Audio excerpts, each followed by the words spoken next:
I stood in Mom's kitchen, the gilt-edged invitation shaking in my hand. "Next Saturday," she blinked, set the coffee pot down, and said flatly, "The wedding. It was last week." The whole family laughed under fairy lights while I stared at a dark screen until I found out who changed the date and why. They thought I'd cry, pull out my wallet, and forgive. But this time, I have paperwork, new locks, and a very patient lawyer. My name is Sloane Carter. I'm 32 years old, and I am, by all professional metrics, a success. I'm a digital transformation manager at Ridgeline Systems, a mid-level tech firm in Denver that pays me well to tell legacy companies how to stop living in the 1990s.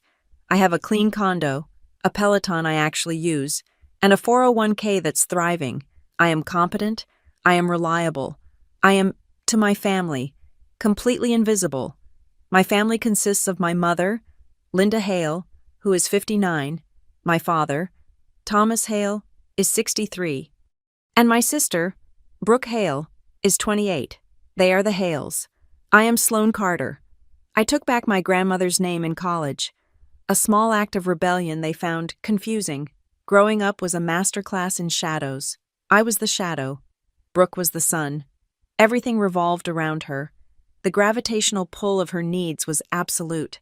I remember the flash of pink taffeta for her 8th grade dance, a dress that cost more than our utilities for that month. I wore a hand-me-down from our cousin. I remember the gleaming white paint of her 16th birthday car, a surprise party in the driveway while I was inside scrubbing the grout in the guest bathroom to help out. Brooke got the parties, the new season clothes, the effortless charm. I got the responsibilities. I got the harsh, whispered advice from Mom. "Don't be so sensitive, Sloane. You're the smart one. You should understand." Understanding meant getting a full-ride scholarship because there was no college fund. It meant working 3 jobs on campus, not for beer money, but to send cash home when Dad's consulting gigs dried up. It meant graduating summa cum laude and taking the first high-paying job I could find, not because I loved data migration, but because the salary was a shield. But the shield was permeable. The calls always came. "Sloane, honey, your father's truck needs a new transmission. Just a little tight this month." "Sloane, you know Brooke. She's an artist. She just needs a little boost." Last year. A little boost was $11,200 to wipe out a credit card debt she'd amassed trying to launch her brand. I stared at the balance, a dizzying list of brunches, boutique clothing, and weekend trips to Aspen. "This is reckless. Brooke," she'd laughed, a light, airy sound that always made me feel heavy. "Sloane, relax. It's just money. Family doesn't keep score." But I did. I had a spreadsheet. 2 years ago. It was the house. The foundation of their suburban ranch home, the one I grew up in, had a crack. Not just a crack, but a structural fissure that threatened the whole frame. The quote was $28,400. "We'll lose the house, Sloane," Mom had cried into the phone, a performance of practiced despair. "Everything we've built." I didn't ask what they had built. I just looked at my brokerage account, the one I was building for my future, and I liquidated it. I saved their home. They hosted a barbecue to celebrate getting through it. I wasn't invited. I was working overtime to make up for the loss. Holidays were the worst. I'd drive in from Denver, a 90-minute trip with perfectly chosen gifts. I'd walk into a living room so full of Brooke's friends, distant relatives I barely knew, and random neighbors, that there was nowhere to sit. "Sloane, you made it," Mom would say, kissing the air near my cheek before turning back to a platter of pigs in a blanket. "There's a folding chair in the garage. I think—" One Thanksgiving, after I'd cooked half the meal in my own kitchen and hauled it over, I was told the guest room is being used by Brooke's friend from yoga. I was pointed to the lumpy basement futon. I ate my turkey standing at the counter, was handed a trash bag to help clean up, and then was politely, firmly, invited to leave. "It's just so crowded, honey, you understand. We'll have real family time soon." They never did. So when Brooke's wedding invitation arrived, I was skeptical. It was thick. Cream-colored cardstock, engraved. The date was clear Saturday, the 18th. The venue was a chic, rustic luxe barn in Boulder. My sister was getting married, and I was invited. A strange, unfamiliar flicker of hope ignited. Maybe this was it. Maybe, as an adult with a real life, I would finally be seen as part of the family, not just its ATM. I decided to try, really try. I went on a diet. I hit the gym with a vengeance, channeling years of quiet rage into the elliptical. I dropped 14 pounds. I spent a ridiculous amount of money on a moss-green silk dress that made my eyes look bright. I booked a suite at a hotel near the venue. I cleared my work schedule, delegating a major project launch. I was ready, which brought me to this moment. Today, standing in my mother's kitchen, the same yellow-tiled kitchen I'd scrubbed as a kid. The invitation was in my hand. I was beaming, genuinely happy. "I'm so excited for next week," I said, leaning against the counter. "I got the most beautiful dress for the wedding. Is Brooke frantic with the final details?" Mom didn't look up. She was at the sink, rinsing her favorite floral mug. The water drummed against the ceramic. "Mom," I said, "I'm excited for the 18th. She turned off the tap. The silence that followed was heavy, wet. She picked up a dish towel and began drying the mug, her motions slow, deliberate. "The wedding," she said, her voice completely flat, devoid of all inflection. "Oh, that was last week. Sloan." It felt like a punch, but I hadn't registered it. "What? No, the invitation says the 18th. That's next Saturday." She finally looked at me, not at my eyes, but at my shoulder, as if I were a piece of furniture she needed to dust. "No, it was last Saturday, the 11th. It was beautiful." She turned back to the counter. She placed the mug in the dish rack. She looked at her wedding ring, twisting it on her finger. She did not once, look at her daughter. The invitation in my hand suddenly felt like a prop from a cruel play. "The 18th. Must have been a typo," she murmured, already moving toward the coffee pot. More coffee. A typo. My heart didn't just break. It plummeted. It fell straight through the floor, through the cracked foundation I had paid for, and into the cold, dark earth beneath. I didn't say anything. I couldn't. The air in my lungs had turned to cement. I just turned, walked out the back door, and got into my car. I sat in the driver's seat, the engine off, the silence of the suburban street deafening. The tears didn't come right away.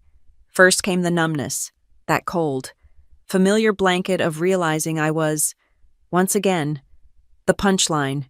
Then the tears came, hot, acidic, blurring the windshield and the overly manicured lawn across the street. I fumbled for my phone, my hands shaking so hard I could barely unlock it. I opened Instagram, Brooke's profile. It was the first thing on her feed, a professional, sun-drenched album posted exactly 7 days ago. The caption, "The best day of my life, 11/11, married my soulmate." There she was, in a cloud of white lace, kissing her new husband, Brandon. There was Mom, buttoning the back of the dress, her face glowing with pride. There was Dad, walking her down an aisle scattered with white rose petals, weeping openly. There were my aunts, my uncles, my cousins, all of them, laughing, raising champagne glasses under strings of fairy lights. Everyone was there, everyone except me. I wasn't just forgotten, I was erased. My phone buzzed in my lap, making me jump. It was my cousin, Naomi.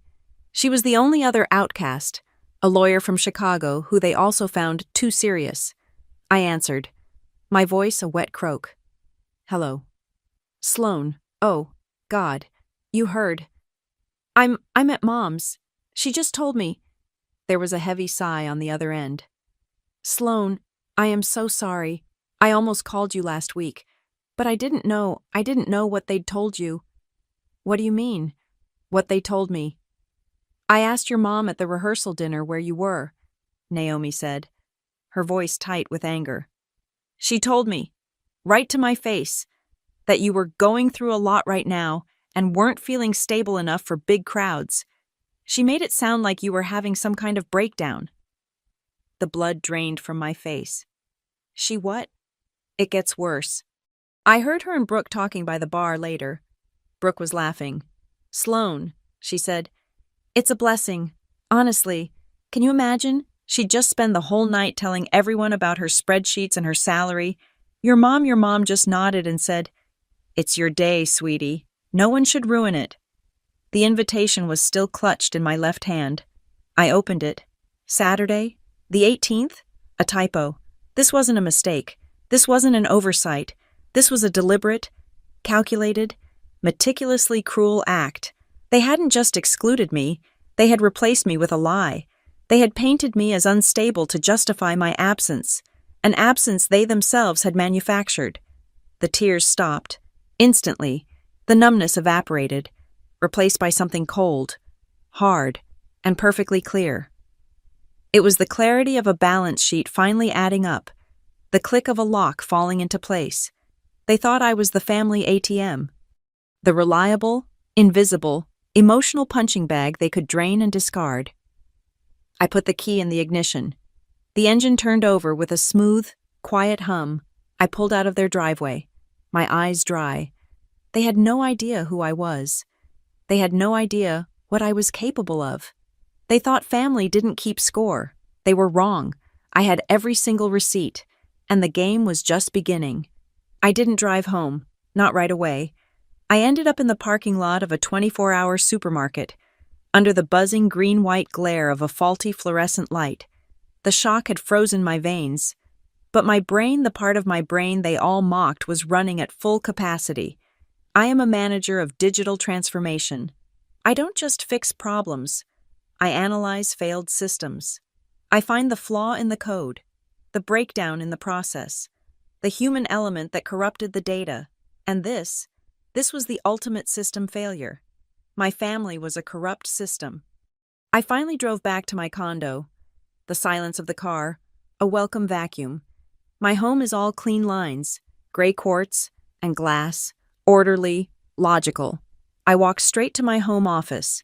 I took the creamy, thick stock invitation, the one that said Saturday the 18th, and I put it on my scanner.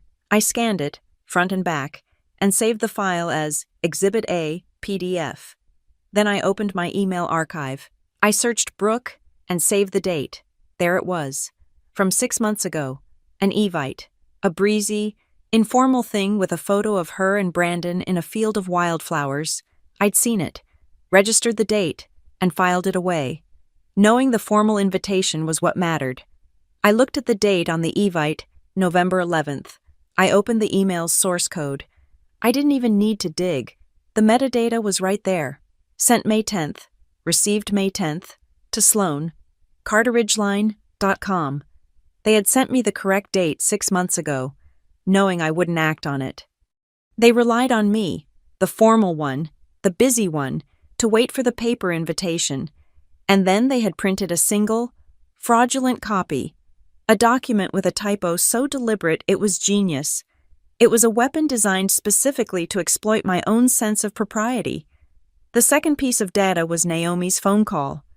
She'd just spent the whole night telling everyone about her spreadsheets and her salary. I leaned back in my chair, the leather creaking in the quiet room. The Sloane is boring and obsessed with work narrative. When had that started? I started pulling threads. I remembered Christmas, 2 years ago, Aunt Carol, pulling me aside. "Linda mentioned you're just so dedicated to your career. It's wonderful, dear. But don't forget to live." I'd been confused. I'd just paid for their flight to be there. I remembered a family barbecue last summer. Uncle Mike, clapping me on the back. "Brooke tells me you find all this family stuff a little dull. Don't worry, we won't talk shop." I'd smiled, baffled, while holding a platter of burgers I'd bought. It was them. It had always been them. Linda and Brooke, working in tandem. They were seeding this narrative for years, a long, slow-burn smear campaign. They weren't just excluding me from a wedding, they were retroactively justifying a lifetime of it. They were painting me as the cold, transactional workaholic, so that when they finally delivered the killing blow, everyone would just nod. Typical Sloane. Can't be bothered. They painted me as the villain in a story I didn't even know was being written, and the motive. Why go to such lengths? I opened the file they all joked about. Financial family support, XLSX, my spreadsheet, the one Brooke said I'd wave around at the wedding. I had never shown it to anyone. It was my private ledger of shame, theirs and mine. I didn't need to look at the totals. I knew them by heart, but I needed to see the lines. Date April 4th, 2023. Payee Apex Foundation repair. Amount $28,400. Memo structural stabilization for Hale residents. Date July 12th, 2024. Payee Capital 1. Amount $11,200. Memo payoff for B. Hale card balance. Line after line. $500 for dad's truck. $800 for mom's root canal. $2,000 for Brooke's security deposit on an apartment she kept for only 6 months. The why was suddenly, sickeningly clear. It wasn't that I was boring. It was that I was remembering. I was the living record of their failures. My presence, my success, a success they leached off of, was a mirror. They didn't hate my work. They hated that my work made their dependency possible. Brooke didn't want me at her wedding, not because I'd talk about my job, but because my face was a reminder of the $11,200 of debt she'd champagne brunched her way into. They didn't just want me gone. They needed me erased. I sat there, staring at the screen, until the sun started to rise, painting my gray walls a pale, surgical pink. I hadn't slept. I just felt a cold, clean certainty, and then, as if summoned by the devil himself. My phone buzzed on the desk, a text message, from Mom. I stared at it for a full minute before I could even process the words.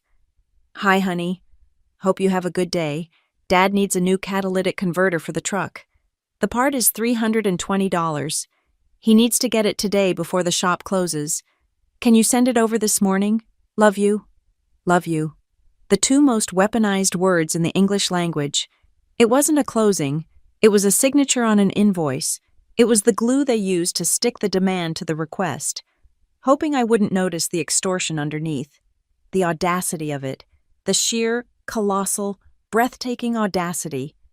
To orchestrate my humiliation, to lie to my face, to treat me like a stranger, and then, not even 24 hours after I'd found out, to send a new bill. $320. My fingers hovered over the banking app. It would take me 10 seconds to pay it, to make the problem go away, to be the good daughter. The old Sloane would have paid it. She would have swallowed the acid in her throat and sent the money, just to keep the peace. I closed the app. I looked at the text. Love you. No, not this time. I wasn't going to send the money, and I wasn't going to reply. A text message is a coward's tool. They'd used one to wound me. I wouldn't use one to fight back. I decided to answer in person. This is what I do. I manage the people side of system transitions. You can't just flip a switch. You have to go on site and look the stakeholders in the eye. I grabbed my keys. I still had one to their house. The emergency key they'd given me years ago. Just in case. The irony was so thick I could barely breathe around it. I parked 3 houses down, my throat dry. I walked up the driveway, past the flower beds I'd paid to have mulched. I slid the key into the lock. It turned, silently. I stepped into the foyer. I heard them before I saw them. Laughter, light, easy, celebratory. I walked into the living room, the one with the foundation I'd saved, and there they were, Mom, Dad, and Brooke. She was back. She must have just gotten off the plane from her honeymoon. She was on the sofa, glowing, tanned. She was clicking through photos on the smart TV, the one I'd bought them last Christmas. And this was the view from our balcony in Santa Barbara, she was saying, as a picture of a perfect orange-pink sunrise filled the screen. It was incredible. The mimosas were endless. Oh, T-Bone, look at that, Mom murmured, leaning against Dad's shoulder. Just perfect. Perfect, Dad agreed, beaming. A perfect, happy family. I cleared my throat. The invitation said the 18th. It was like a switch had been thrown. The laughter vanished. The smiles didn't just fade. They shattered. Brooke's head snapped around. Her face, so tan and happy a second ago, went a pale, blotchy white. Mom flinched, her hand flying to her chest. "Sloan, you scared me." Dad just looked annoyed. "You should knock. Sloan, I have a key," I said. Walking further into the room, I held up the fraudulent invitation. "This says Saturday, the 18th. Mom told me yesterday the wedding was last Saturday, the 11th. I looked straight at Brooke. "Why did you send me a fake invitation?" Brooke looked at Mom. Mom looked at the floor. "Sloan, honey," Mom started, her voice taking on that high, placating tone. It all got so complicated. With the vendors and the lists, it was a mistake." "A mistake," I repeated. "Then why, Brooke, did you tell Naomi I was unstable and not well enough for crowds?" Brooke's face hardened. The mask of the victim snapped into place. She stood up. "Oh my God," she spat, her voice rising. "That's what this is about. You're going to come in here and ruin this. Ruin what? Brooke, your honeymoon slideshow." "It was my day," she shrieked, her hands balling into fists. "My one day. And I knew you would make it all about you always do." The accusation hung in the air. So ludicrous, so profoundly untrue, that I almost laughed. How have I ever made anything about me? "Exactly like this," she yelled, pointing at me. "By being you. You'd come in, talking to all my friends about your big, important job, your promotion, your salary. You make everyone feel small. You look down on us, on my work. I wanted one day where I didn't have to compete, where it wasn't about Sloan Carter, the digital transformation manager." There it was. The truth? Finally, the poison they'd been whispering had come straight from the source. My voice dropped, the anger solidifying into something cold and heavy. "Compete?" I took a step closer. Brooke flinched. "Were I competing with you when I paid $11,200 to clear your credit card debt last year?" Her mouth snapped shut. I turned my gaze to my parents, who were watching, frozen. Was I making it about my salary when I transferred $28,400 to save the foundation of this house, the floor you are standing on right now? The silence was absolute. Mom finally broke it, rushing forward, hands fluttering like wounded birds. "Sloan, stop it. You're making this ugly. Don't make such a big deal out of it." "A big deal," I said, my voice dangerously quiet. "You fabricated a legal document to exclude me from a major life event. You lied to our entire family about my mental health. You humiliated me. It is a big deal." I looked at my father. He hadn't moved. He was staring at the blank television screen, his jaw set. "Dad," Thomas Hale let out a long, weary sigh, the sigh of a man deeply inconvenienced. He picked up the remote, fiddled with it. He still wouldn't look at me. "Family is family, Sloan," he muttered, finally turning his empty eyes to me. You let things go. That's what you do. You let things go. The family motto. The summary of my entire existence. I was the one who let things go. I let go of my money, my time, my boundaries, my self-respect, and they, in turn, let go of me. That was the answer. All the analysis, the spreadsheets, the metadata, it all boiled down to this. They didn't care. I looked at the three of them, the spoiled child, the cowardly enabler, and the vacant patriarch. Screaming would do nothing. Screaming was what they expected. Screaming was unstable. I placed the fake invitation on their coffee table, right next to a stack of Brooke's honeymoon Polaroids. "This isn't over," I said. It wasn't a threat. It was a statement of fact, a project update. I turned and walked out of the living room. I walked through the foyer. I opened the front door and closed it, very gently, behind me. The click of the latch was the only sound. I got back in my car, my hands perfectly steady on the steering wheel. I started the engine. I looked at the house in my rearview mirror, the house I'd saved, full of people who would rather I didn't exist. I put the car in drive and pulled away from the curb. "The old script ends here," I whispered to the empty car. "The old script ends now." That confrontation in their living room was the inciting incident. In my world, that's the moment a system breach is confirmed. The old Sloan, the one who let things go, had been decommissioned on the drive back to Denver. The new one, the one who manages crisis transformations, was now in control. My anger wasn't hot. It was cold. It was the cold of a server room, all humming efficiency and white noise. I didn't go back to the spreadsheet. I didn't need to. I knew the numbers. The $11,200 for Brooks' revolving debt. The $28,400 for the foundation. Those were just operational expenses. They were the cost of doing business as the Hale family's designated adult.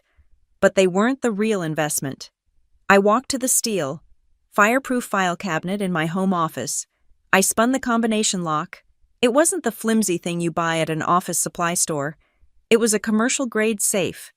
I pulled open the heavy top drawer, past my 401k statements, past my Ridgeline employment contract, to a thick, pale blue accordion file. The label, printed from my own machine, read Pine Hollow Cabin. This was the one, the big one, the real leverage. This was 5 years ago. I was 27. I had just received a massive, life-altering stock payout and retention bonus from Ridgeline. It was the kind of money I'd only read about, and right on cue. The family system had developed its biggest crisis yet. My father, in a fit of misguided ambition, had co-signed a predatory loan for one of his consulting buddies. The buddy defaulted. The lender came from my parents, and they were leveraged to the breaking point. The bank was initiating foreclosure proceedings on their primary residence, the ranch house. They didn't just need a patch, they needed a bailout. I remember my mother, Linda, sitting at my quartz kitchen island, her voice a practiced whisper of devastation. "We'll lose everything. Sloan, everything." They had one asset left that wasn't cross-collateralized, the family cabin up in the mountains, the one my grandfather built. They suggested I buy it from them. "Just to keep it in the family, honey. We'll buy it back from you someday." Of course. I knew they never would. I also knew I wouldn't let them be homeless. I wired $210,000 cash to a title company. I bought the Pine Hollow cabin. I saved their home. It was the first time, the biggest time. The foundation payment 2 years ago was just an aftershock. I pulled the documents out now. The original, notarized warranty deed. I ran my thumb over the raised seal from the county clerk. Owner Sloan Carter, an unmarried woman, my name, only my name, even at 27. I was smart enough for that. I found the document I drafted myself, based on the SaaS contracts I reviewed every day at work. It wasn't a lease. A lease implies tenancy, rights, no. This was a permissive use license. I read the key clause aloud to the empty room. Linda Hale and Thomas Hale are granted a revocable, non-transferable license to utilize the Pine Hollow property, contingent upon prior written request and approval by the owner, Sloan Carter, for each specific use. This license creates no tenancy and may be revoked by the owner, for any reason or no reason, with 30 days written notice. I scrolled through my email archive. The last written request from my mother was 14 months ago, for a ladies' church retreat. Since then, nothing. They had just been using it, assuming access. Their entitlement had breached my own contract. This was no longer a family dispute. This was a contracts and property law issue. I picked up my phone. I didn't call a therapist. I didn't call Naomi. I called Dana Ortiz. Dana and I had spent 3 sleepless nights in a conference room at Ridgeline, hammering out the liability clauses for a massive, multi-million-dollar software integration. She was a civil litigator, but her specialty was contracts. She was sharp, fast, and completely unsentimental. She understood complex systems. She picked up on the second ring. "Ortiz? Dana, it's Sloan Carter. I'm calling on a personal matter, not Ridgeline business. I have a property and contract issue. I need to hire you for a consultation. Full rate. There was a brief pause. Sloan, this sounds specific. Send the documents to my secure portal. Title, the use agreement, anything else relevant. Give me 1 hour. I scanned the deed, the permissive use license, and Exhibit A, the fraudulent wedding invitation. I wrote a 1-paragraph summary, no emotion, just the data. I hit send. My phone rang exactly 1 hour later. Okay, Dana's voice was crisp, all business. I've reviewed the file. First, the good news.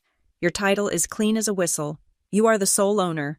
There are no liens, no co-owners, no recorded easements that give them any rights. That permissive use license you wrote, it's ironclad. It explicitly prevents them from claiming they are tenants. I let out a breath I didn't know I was holding. So they have no rights. Legally none. But there's a problem, your pattern of non-enforcement. You've let them use it without written permission. So they've become tenants at will. We can't just call the cops and change the locks. Not yet. We have to follow procedure. What procedure? We serve them with a notice of revocation of license. It functions just like a 30-day notice to vacate. It formally, legally terminates their permission to be on the property. Good, I said. The word was a chip of ice. Draft it. I want it ready to serve. Drafting, she confirmed. But what happens on day 31? Sloan, what if they just stay? Or what if they show up next week, before the notice period is even served? I want a no trespass letter, drafted and ready to be filed with the local sheriff's department. One for Linda Hale, one for Thomas Hale. I paused. The system analyst in my head was running permutations. And one for Brooke Hale. Brooke isn't on the license, Dana noted. She's the primary threat vector, I said, my corporate speak sliding into place. She's the reason for this. I want a frozen list, an official, legal list of individuals who are barred from my property, effective immediately. If they set foot on it, I want them removed. Understood. Notice to vacate. 3 no trespass letters. Anything else? A new thought was connecting. The confrontation. Brooke's shriek. You look down on my work. Her brand as an interior stylist. Her Instagram feed, full of rustic chic living rooms. Yes, Dana. One more thing. My sister, Brooke Hale, is a freelance stylist. She uses social media heavily for her business. My blood was running very, very cold. I need your firm to run a search. I want every post, every website, every portfolio she has online scrubbed. I want to know if Brooke Hale Designs has, at any time, used photographs of my cabin to promote her business or secure clients. Dana was silent for a beat. You think she's been using your asset for commercial profit? I think she's been lying for years, I said. I'm just finding out the scope of the fraud. If she's using my property to get clients, that's unauthorized commercial use. It's misrepresentation. It's theft. It's a significant breach, Dana agreed. Her voice was hardening. 2. She smelled blood in the water. It gives us leverage beyond the simple revocation. I'll get our paralegal on it immediately. That's smart. Sloan, very smart.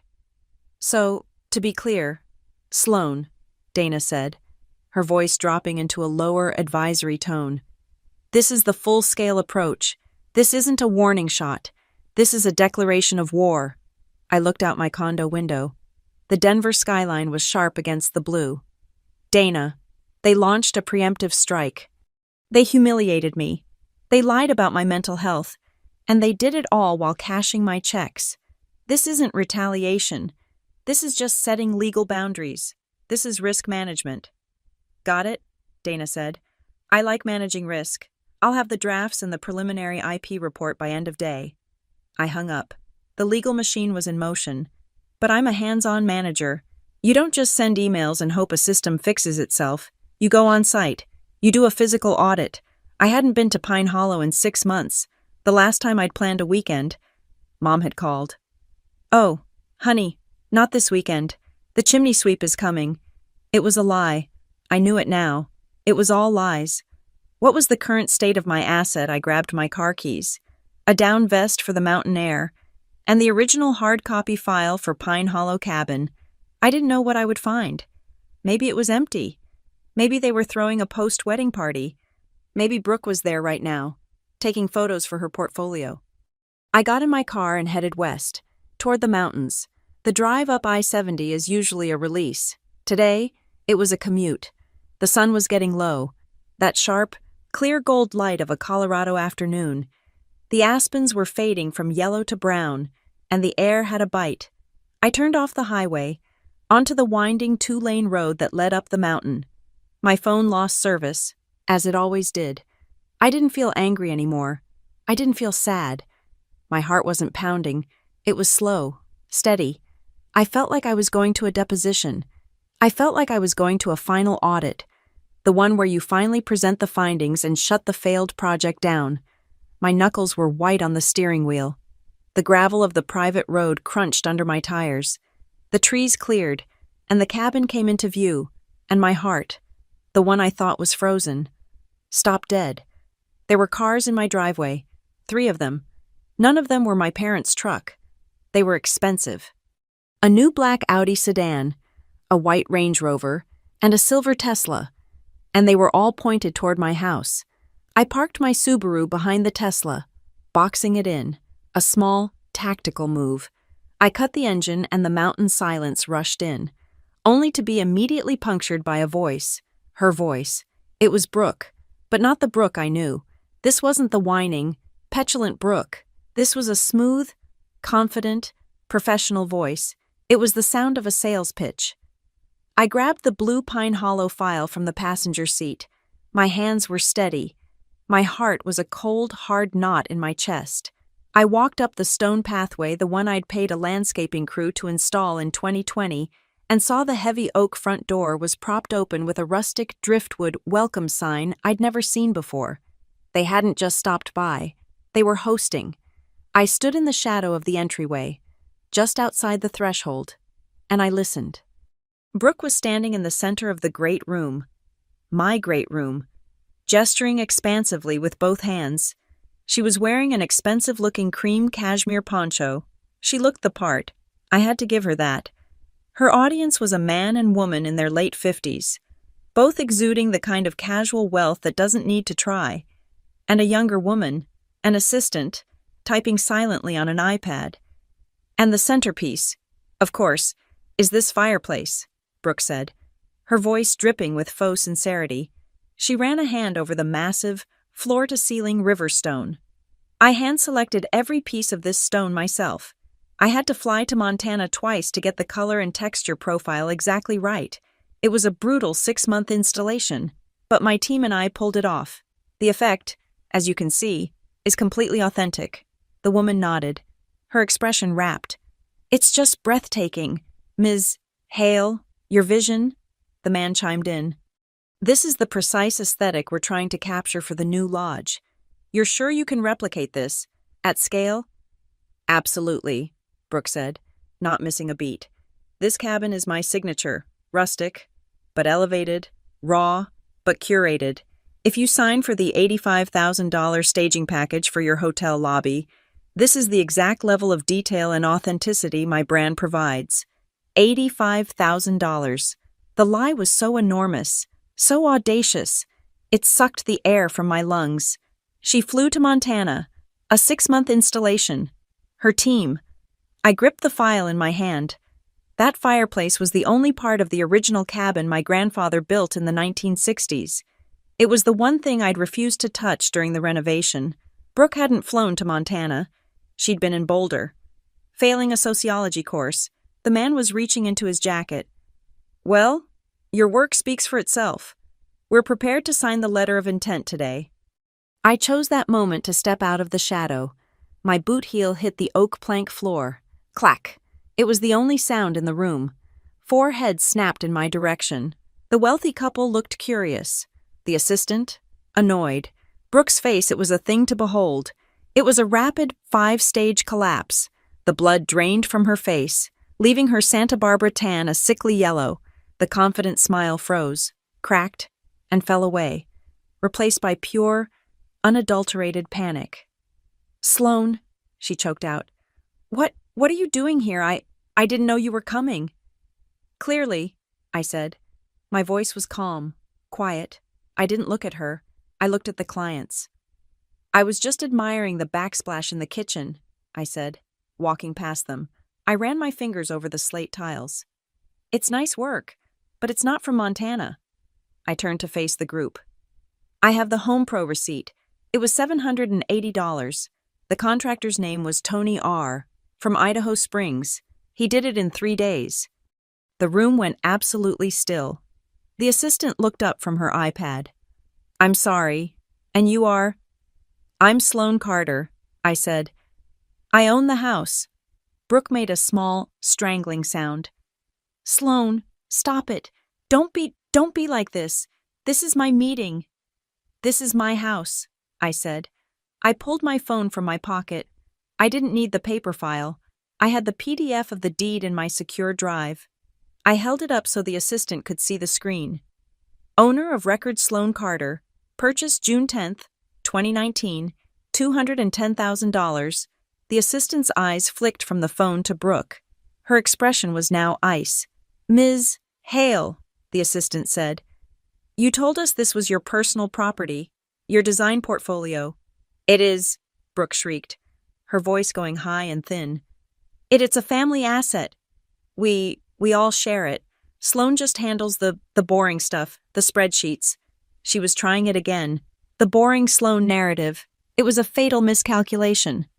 The man, who had been silent, now spoke. His voice was gravel. "The boring stuff, like the 6-month installation of a 60-year-old fireplace." The woman looked at Brooke with a gaze so cold it could freeze water. "Or the hand-selected stone from Montana, which, I assume, was also a spreadsheet." Brooke had nothing. She was completely, utterly exposed. The artist was a fraud, and her canvas was stolen. I looked at the couple. "My sister, as you've gathered, is not the owner. She is not the designer. She is, in fact, trespassing. She does not have my permission to be here, and she absolutely does not have my permission to use my property to secure an $85,000 contract under false pretenses." The man didn't hesitate. He snapped his leather portfolio shut. The sound was final, like a judge's gavel. "We do not work with liars," he said, the words clipping the air. He turned not to Brooke, but to me. He pulled a card from his wallet and handed it to me. "Ms. Carter, my name is Arthur Vance.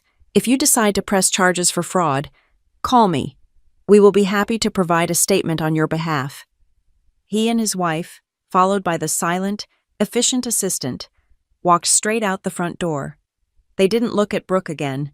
The sound of their expensive car doors shutting, the gravel crunching as the Audi, the Range Rover, and the Tesla backed out of my driveway that was the sound of Brooke's $85,000 lie evaporating into the thin mountain air. For a full minute, neither of us spoke. Brooke stood, shaking, in the middle of my living room, not with fear, not with remorse, with pure, unadulterated rage. "You!" she finally screamed. The word echoed off the vaulted ceilings. You bitch. Do you have any idea what you just did? That was my life. That was the biggest contract I have ever landed. You just ruined me." I walked slowly over to the fireplace, the one my grandfather had built, and ran my hand over the cool, familiar stone. "No, Brooke," I said, turning to face her. "The truth ruined it, not me." "I hate you," she shrieked, her face twisting. "You've always been jealous of me. You have your stupid, boring job, and I'm the one with the talent, the vision. You couldn't stand it. You couldn't stand to see me finally get something." "Get something," I said, my voice dangerously low. "I paid off $11,200 of your credit card debt. I paid $28,400 to keep our parents' house from collapsing. I paid $210,000 for this cabin, this very floor you're standing on, to save them from foreclosure. You haven't gotten anything. Brooke, you've taken, and I'm here to turn off the tap." "Get out," I said. "What?" she whispered. the rage suddenly draining away, replaced by a flicker of genuine fear. "Get out of my house. You are trespassing. You can't kick me out," she sputtered. "This is our family cabin. It's our cabin." "It was never your cabin," I said, stepping toward her. "It has been, from the moment of purchase, legally and exclusively mine. It was just another line item on my boring spreadsheet. Brooke, the biggest one, and my patience for funding this family's delusions is officially over." She saw it in my eyes then, the finality, the end of the "let it go, Sloane." Her face crumpled, the rage dissolved, and the next tactic emerged: the tears. "Sloane, wait, please," she whimpered, the tears now streaming down her face. "Please, I needed this. Brandon, his parents, they don't think my styling is a real job. This was going to prove it to them. I can call Mr. Vance back. I can tell him you're just the money partner. We can split it." It was disgusting. Even now, she was trying to cut a deal. "Get out, Brooke," I said, pulling out my phone. "Or I will call the sheriff's department and have you removed for trespassing." That did it. The word sheriff. She grabbed her purse and her stupid cashmere poncho. She ran to the door. A mess of tears and mascara. She wrenched it open and then turned back, her face a mask of pure venom. "Mom and Dad will never forgive you for this," she hissed. "Good," I replied. She slammed the door so hard, a small puff of dust came down from the frame. I listened as her car peeled out of the driveway, spraying gravel against the side of my Subaru. The silence that descended was absolute. It was my silence. In my house, I walked through the rooms. The cloying scent of her perfume was everywhere. The guest room bed was unmade. There were champagne glasses in the kitchen sink. She hadn't just been here for a meeting. She'd been living here, probably since she got back from Santa Barbara. I walked to the west window, where I knew I got one bar of service. I pulled out my phone and Googled locksmith, Idaho Springs. Mountain lock key. "This is Earl." "Earl," I said. "This is Sloane Carter at the Pine Hollow property off exit 240. I have an immediate security breach. I need every lock on this house rekeyed. Today. Ma'am, it's almost 4:30 on a Friday. That's a minimum 4-hour emergency call-out fee." "That's fine," I cut him off. "I'm authorizing it. I have the deed of ownership on site. I'll pay in full, with cash, on completion." There was a pause. "I'll be there in 30 minutes. I hung up and immediately called Dana. "Sloane, I was just about to email you the IP report. It's bad. She's got your cabin all over her Instagram. You can stop the search." "Dana," I said, walking out onto my deck and looking at my mountain view. "I have visual confirmation. She was actively using the asset to secure an $85,000 contract. I just terminated the meeting." Dana let out a long, low whistle. "Okay. That escalates things. The tenants at will argument just went out the window. That's a material breach of any implied license. You have cause." "I'm having the locks changed as we speak," I said. "The frozen list is now in effect." "Good," Dana said. "This is clean. You caught her red-handed. We can serve the no trespass notices immediately. This is a fortress now. Sloane, legally. Thank you. Dana, send me the bill." I hung up. Earl, the locksmith, arrived 45 minutes later. He was a grizzled man who looked like he'd been born in the mountains, and he didn't ask a single question. He just got to work. I sat on the deck, the cold air biting my cheeks, and I watched him, the whirring of his drill, the click-clack of new tumblers falling into place. It was the most satisfying sound I had ever heard. 2 hours later, as the last light of the sun disappeared behind the peaks, he handed me a single, newly cut brass key. "That's it, ma'am," he said, handing me the invoice. "The deadbolts, the handle locks, the woodshed, and the garage, they're all on this one key. Any other keys out there?" He motioned to the woods. "Are just scrap metal now." I paid him, adding a 50% tip. He nodded, impressed, and drove off into the dusk. I stood on my porch for a long time. The mountain air was sharp and clean. I walked to my new front door. I slid the new, solitary key into the lock. It turned, smoothly. Click. I stepped inside and locked the deadbolt behind me. Thunk. A solid, final, metallic sound. The only key. It was heavy in my hand. It wasn't just a key to a house. It was a key to my life. And I was the only one who had a copy. I spent that Friday night at Pine Hollow. I slept in my own bed, behind my new, solid-core deadbolt, with the single brass key on the nightstand beside me. I didn't dream. I woke up on Saturday, the day of the fake wedding invitation, and I felt nothing but a profound, chilling quiet. The anger from the confrontation with Brooke had cooled, hardening from a liquid rage into solid steel. I drove back to Denver, the blue file on my passenger seat.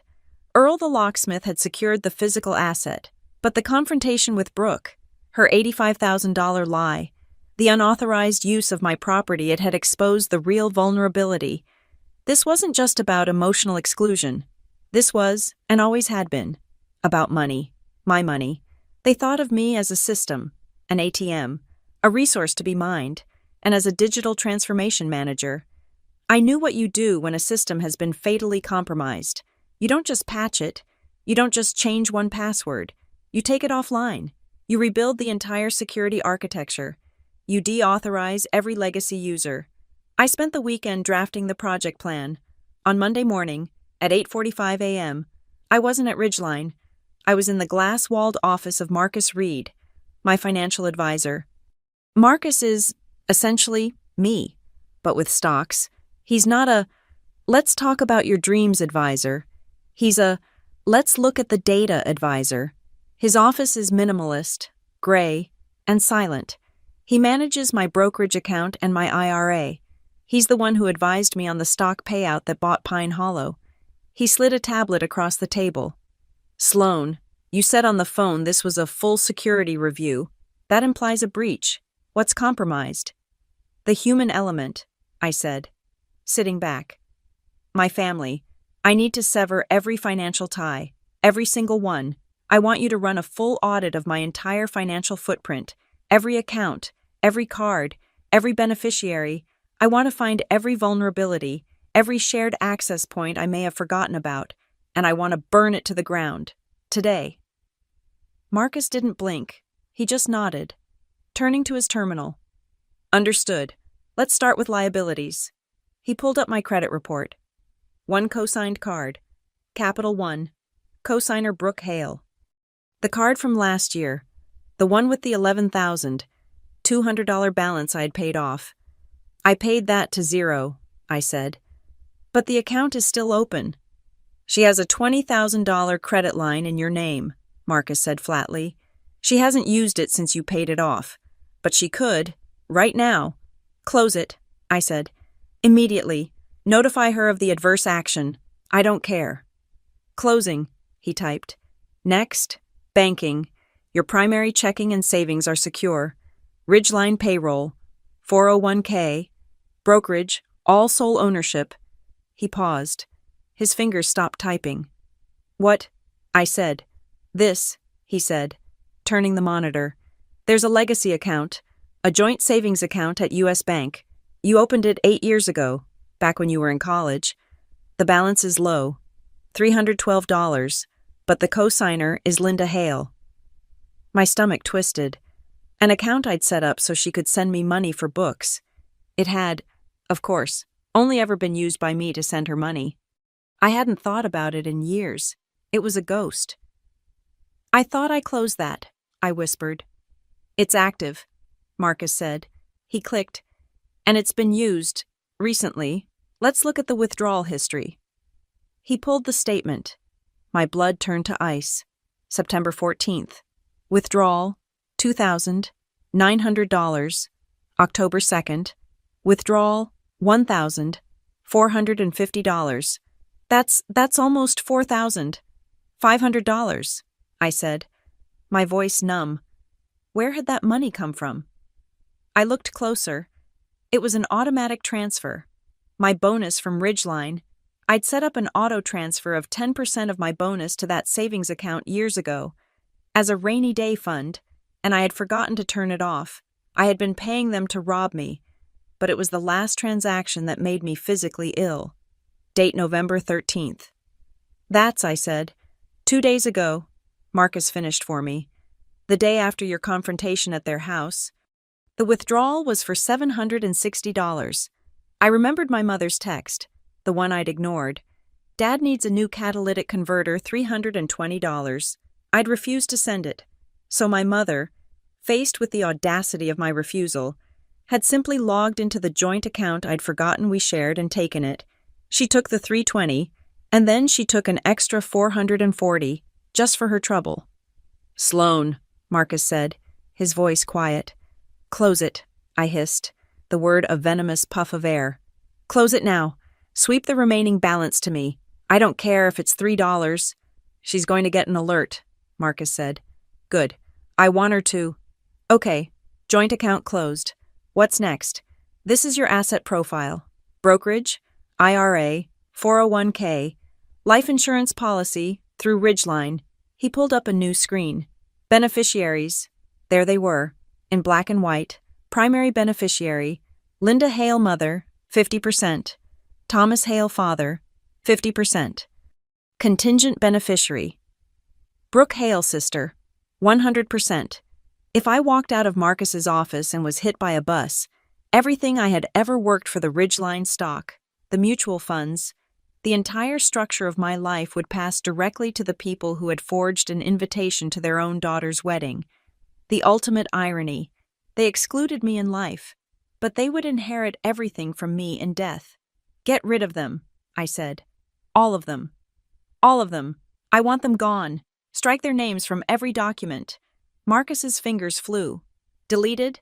We need a new primary and a new contingent." I thought for a second. "Primary Naomi Carter, my cousin, 100%. Done. Contingent. The Denver Public Schools Foundation," I said, inventing it on the spot. "A needs-based scholarship for girls going into STEM, 100%. I'll get you the exact EAN number this afternoon." In the space of 30 seconds, I had redirected the entire value of my existence away from the Hales and toward the only family member who had told me the truth, and a future I actually believed in. "Done," Marcus said. "Beneficiaries updated, credit card closed, joint account closed. What else?" "I want to build a firewall," I said. "They've lied. They've stolen. What's next?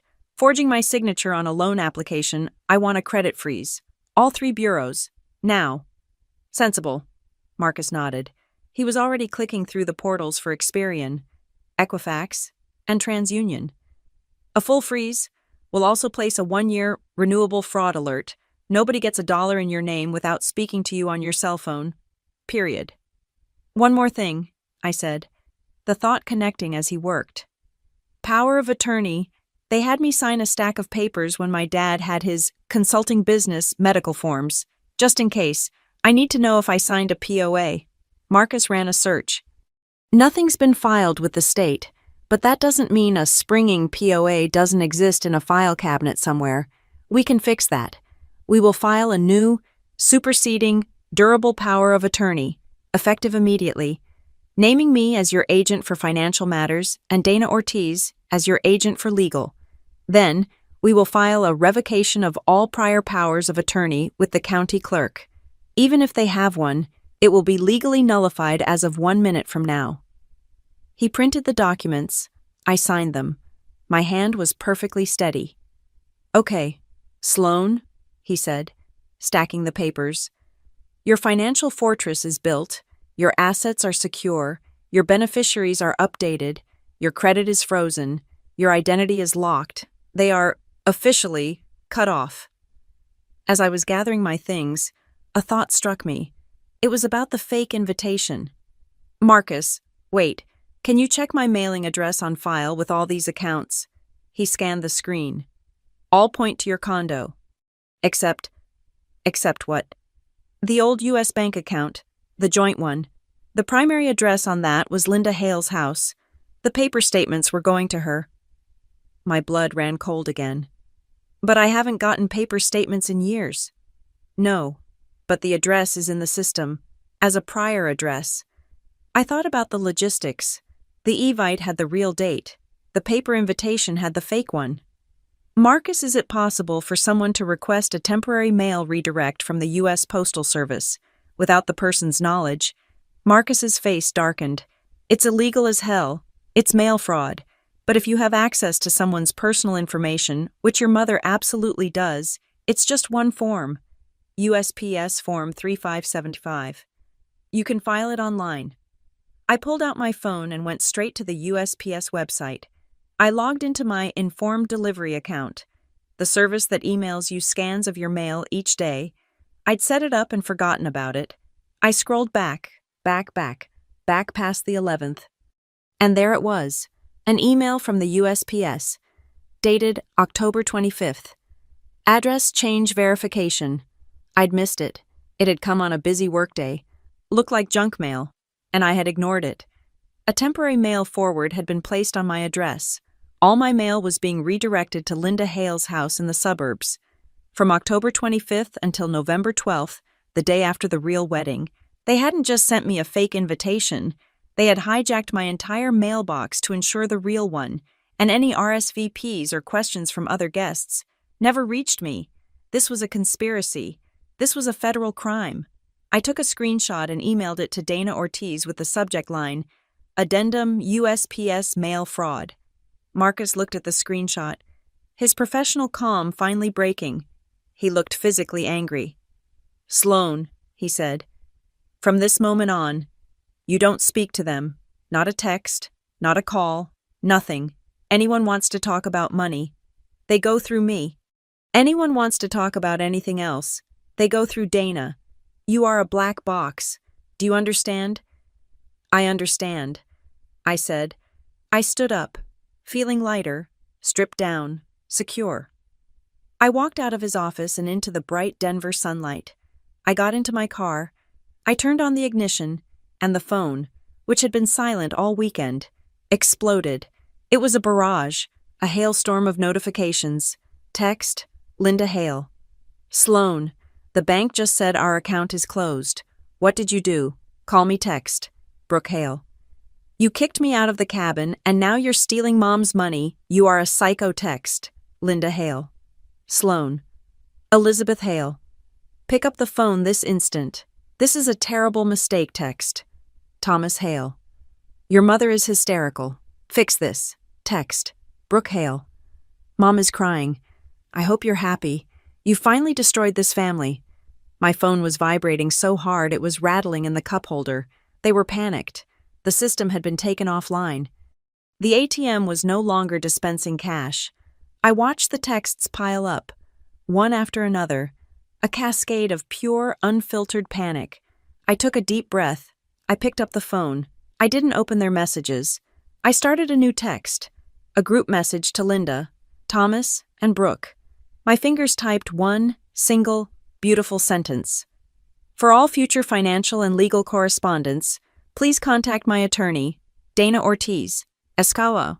Her details are attached. I hit send. And then, for the first time in my adult life, I blocked their numbers. Blocking their numbers felt like installing the final piece of the firewall. It lasted exactly 22 hours. The system, finding its usual ports, blocked phone, text, bank accounts, did what any desperate user would do. It found a new vulnerability. It found the one place they knew I had to be. I was in a deep dive session, mapping a client workflow on a whiteboard, when my desk phone buzzed. Not my cell, my Cisco desk phone. It was Annette, the reception manager for the Ridgeline campus. Her voice was thin, vibrating with stress. "Sloan, I'm sorry to bother you. I have two individuals in the lobby, a Linda and a Thomas Hale." She paused, as if waiting for me to deny knowing them. "They say they're your parents," she continued, her voice dropping. "And Sloan, they're refusing to leave. They're demanding to see their daughter. They're causing a bit of a scene." I didn't sigh. I didn't freeze. I simply capped my whiteboard marker. "Annette, thank you. You did the right thing by calling. They are not to be allowed past the security turnstiles under any circumstances. Please have Rick Martinez, our head of security, meet me by the main elevators. I will be down in 2 minutes. They seem very upset. Sloan, I'm aware, I said. 2 minutes. I hung up. I unplugged my laptop. I slipped the blue Pine Hollow file, the one with my copies of the new legal documents, into my leather tote. I grabbed my cell phone. I went into my evidence folder, the one I'd created after the weekend, and I queued up the video file Naomi had sent me. Rick Martinez is a serious man.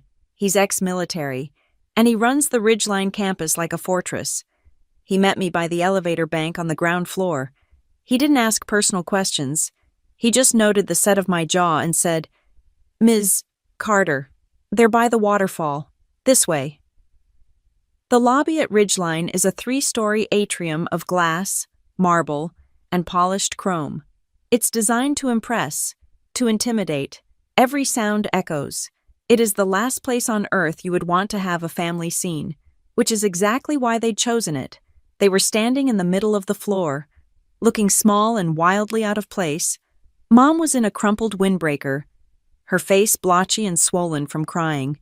Dad was in an old, stained polo shirt, his arms crossed, radiating a kind of impotent fury. They saw me. Mom surged forward, her voice a desperate wail. "Sloan. Oh, thank God we've been your phone. You blocked us. You blocked your mother." Rick took one precise, lateral step, placing his body between us. His voice was polite but hard as granite. "Ma'am, please remain where you are. Ms. Carter will speak to you from here." "I am her mother!" Linda shrieked, the sound bouncing off the marble. A few employees heading to the cafeteria paused, their eyes curious. "Mom," I said. My voice was quiet, but it carried in the atrium. "You are in my place of business. You are trespassing. You have 30 seconds to state your purpose before I have you removed." "Our purpose," she sputtered, as if the concept was insane. You froze us. The bank, the card, the account Sloan. What did we do? We needed some help. We're your family." I didn't answer her. I looked at my father. He was staring at his shoes, his jaw grinding. "You don't know what you did?" I asked. "You're confused about the why." I held up my phone. I unpaused the video. I held the screen out, facing them. It was Brooke. At the rehearsal dinner, she was holding a champagne flute, her face flushed and giddy. The fairy lights I'd seen in the Instagram photos were twinkling behind her. Her voice, bubbly and slurred, filled the lobby. "And a toast," she giggled. "To a perfect day, and thank God Sloan couldn't be here." "Right, Mom. Can you imagine she'd just be in the corner, judging everyone and telling them about her spreadsheets and her salary? So, to a wedding without the transformation manager." The camera panned, and there was my mother, Linda Hale, laughing, and raising her glass.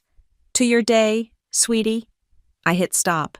The silence in the lobby was total. The only sound was the hissing of the digital waterfall behind them. Rick Martinez looked from the phone back to my parents, his expression unreadable. My mother's face, which had been red with indignation, went a sickly, pale color. She turned her head, unable to look at me, unable to look at Rick. She stared at the chrome frame of the revolving door. My father, Thomas, just kept staring at his shoes. Not a word, not, "I'm sorry," not, "It was a mistake," not, "Brooke was drunk," nothing. "You were right there, Mom," I said, my voice echoing slightly. "You laughed. You toasted my exclusion." She was just joking," Linda whispered to the doorframe. "No," I said. "That was the truth. This," I motioned to their presence here, "is the consequence. Sloan, please." Mom finally turned, and the mask of the victim was back, the tears welling up instantly, a practiced performance. "You don't understand. We're in trouble. Real trouble." This was it, the pivot, the real reason they were here. "We got a letter," she rushed on, her voice cracking. The bank. Because you closed that old account, it triggered a review. They're calling the note on the house. The house. Sloan. The one you saved. She was referencing the $28,400 foundation. She was trying to cash in on my previous generosity, to leverage my past affections. They're going to foreclose, she cried, the sobs becoming theatrical. We have nowhere to go. She's a mess. She lost that big contract. We just need Pine Hollow. Just for a few weeks. Just until we get on our feet. You wouldn't let your own parents be homeless, would you? The question hung in the air. The ultimate moral test. I looked at her, the tears streaming down her face. Pine Hollow is not a life raft, I said. The words were flat, final. What? Linda whispered. Pine Hollow is a private asset. It is not a homeless shelter for people who commit mail fraud. My father, who had been a statue of shame, suddenly exploded. The word fraud hit him like a cattle prod. He lunged forward, faster than I'd seen him move in years, and grabbed my arm. His fingers dug into my blazer, tight and bruising. You ungrateful child, he snarled, his face inches from mine, flecks of spittle hitting my cheek. After everything He didn't finish. Sir. Rick's voice was a cannon shot. He had my father's wrist in a professional, painful-looking grip before Thomas could even tighten his. Remove your hand from Ms. Carter, now. Rick didn't pull. He just applied pressure. My father yelped, his fingers flying open as he stumbled back. This is a corporate campus, Rick said, his voice dropping to a low, dangerous command. We have a zero-tolerance policy for harassment and assault. You will step back. You will not touch her again. Do you understand me, sir? My father cradled his wrist, his face purple with rage and humiliation. My arm throbbed, but I didn't rub it. I didn't flinch. I let the pain anchor me. I reached into my tote bag. I pulled out the blue Pine Hollow file. I took out 2 sealed, 9x12 envelopes. I stepped past Rick. I handed one to Linda. I placed the other one on my father's chest, holding it there until his non-injured hand took it. What is this? My father spat. That, I said, is a formal, notarized, no trespass letter, signed by me, filed by my attorney, and registered with the county sheriff's department for the Pine Hollow property. It informs you that if you, or your daughter Brooke, set foot on my land, you will be arrested. Linda's hand went to her mouth. The letter fluttered from her other hand to the marble floor. This is your only warning, I continued, my voice ringing out, clear and cold. The next time you try to access my property, or my office, I glanced at Rick, or my person, I will not be serving you a letter. I will be calling the police and pressing charges for assault. This was the breaking point, the mask of the victim, the mask of the enraged patriarch. They both disintegrated. Linda dissolved. It was a full-body collapse, a keening, wailing sob that echoed off the high ceiling. No, Sloan, you can't do this. My father just stood there, shaking, his rage defeated. He looked at me, his eyes hollow. We're family, he whispered, the words sounding pathetic, a final, failed password to a system that no longer existed. I looked at him. I looked at my mother, sobbing on the floor. I felt nothing, just the dull, sharp ache in my arm where he'd grabbed me. Family doesn't forge invitations to erase their daughter, I said. I turned to Rick. Rick, they're trespassing. Please remove them. Yes, ma'am. Rick motioned to another guard I hadn't even seen, who was now standing by the revolving door. Sir, ma'am, this way out. Rick gently, firmly, took my mother by the elbow and lifted her to her feet. It's time to go. My father didn't move. He just stared at me. Let's go, sir, the other guard said, more firmly, placing a hand on his back. I watched them. I watched my 2 security guards escort my parents across the marble floor. My mother was stumbling, crying. My father was just small, defeated. They went through the revolving door, one after the other, pushed by the silent mechanism, For a second, their figures were caught in the curved chrome, distorted, warped, and tiny. Then the door spun, and they were gone, ejected onto the sunlit sidewalk. I stood there for a long time. The atrium was silent again, save for the digital waterfall. "Ms. Carter?" Rick asked, back at my side. "Are you all right? That was—" "I'm fine. Rick?" I said, my voice perfectly even. "Thank you. I'm returning to my office." I got in the elevator as the doors slid shut, sealing me in. My cell phone, the one with their numbers blocked, buzzed.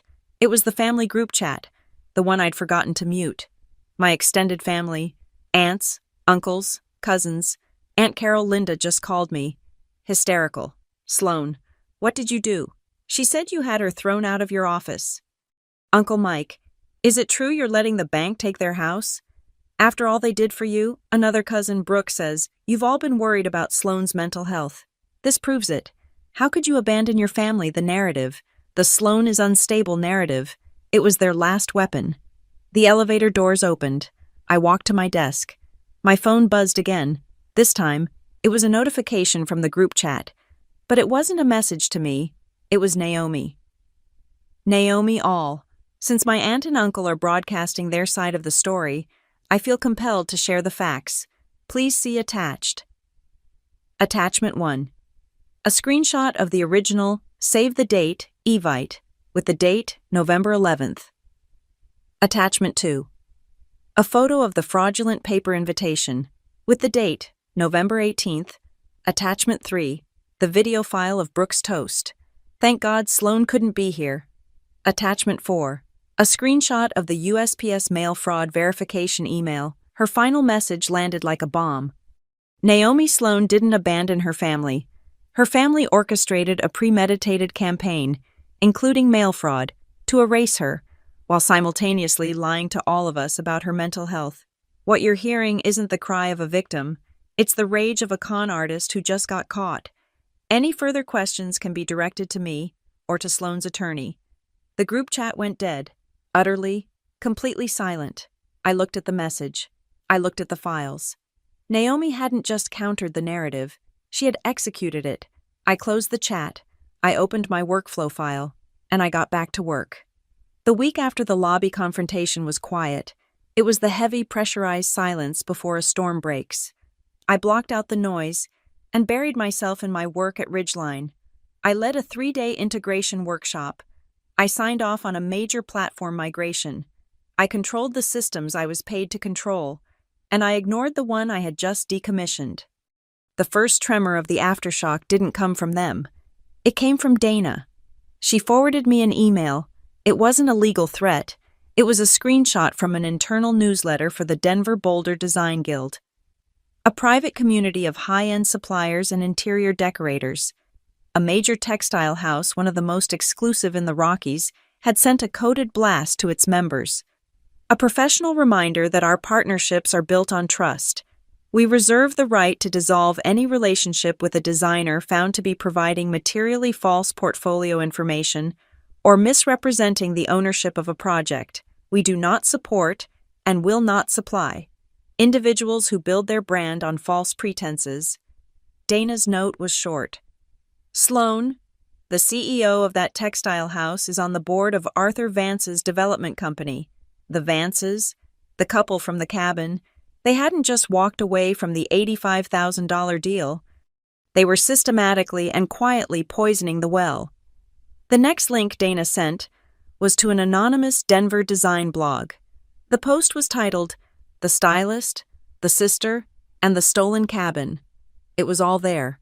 The local it-girl stylist, Brooke, the tense, awkward meeting at a stunning mountain retreat, the pitch of a lifetime, $85,000, and the dramatic walk-in arrival of the actual owner, the stylist's older sister, who calmly provided the Home Pro receipts for the backsplash.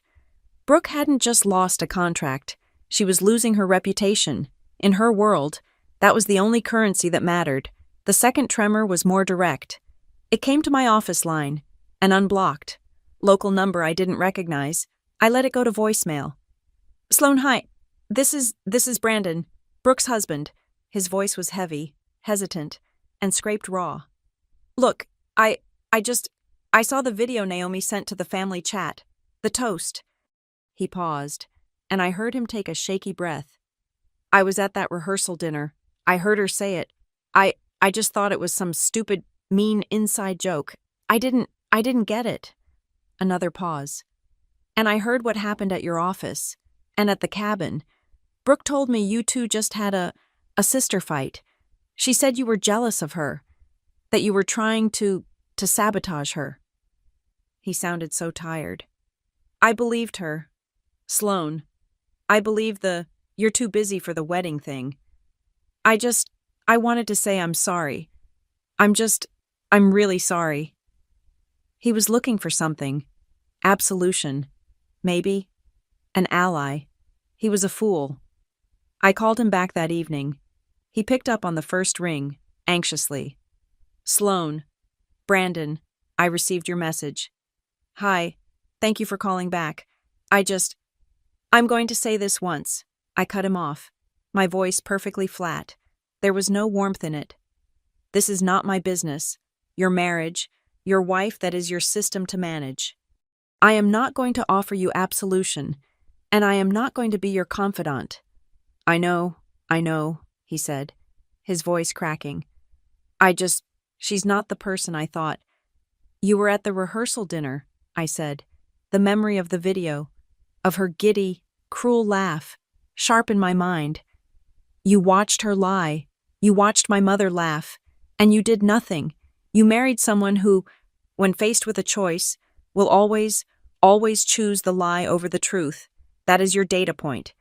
What you do with that information is up to you. Do not call this number again." I hung up the phone. He was just collateral damage. Another user who had benefited from the corrupt system until the day it crashed. The third tremor was the earthquake. This one was a call from Dana. Her voice wasn't just crisp, it was furious.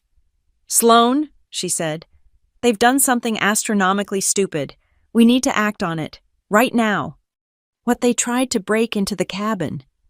"Worse," she said, her voice tight with a lawyer's rage. "They tried to steal it, legally," she explained.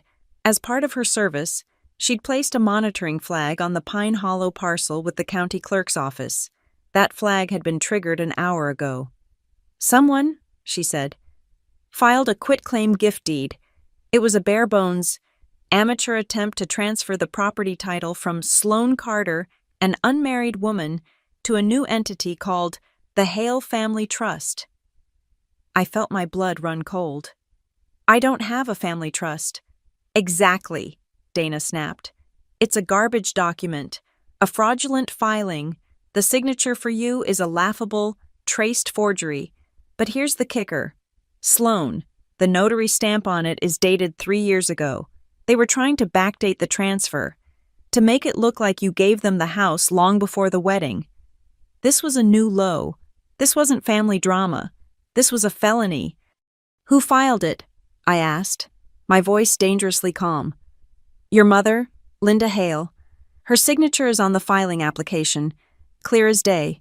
She walked it into the clerk's office herself this morning. They hadn't just tried to erase me from a wedding, they were now trying to erase my name from a deed." "What do we do?" "We kill it with fire," Dana said. "I'm already on my way to the courthouse. I'm filing a formal, emergency objection.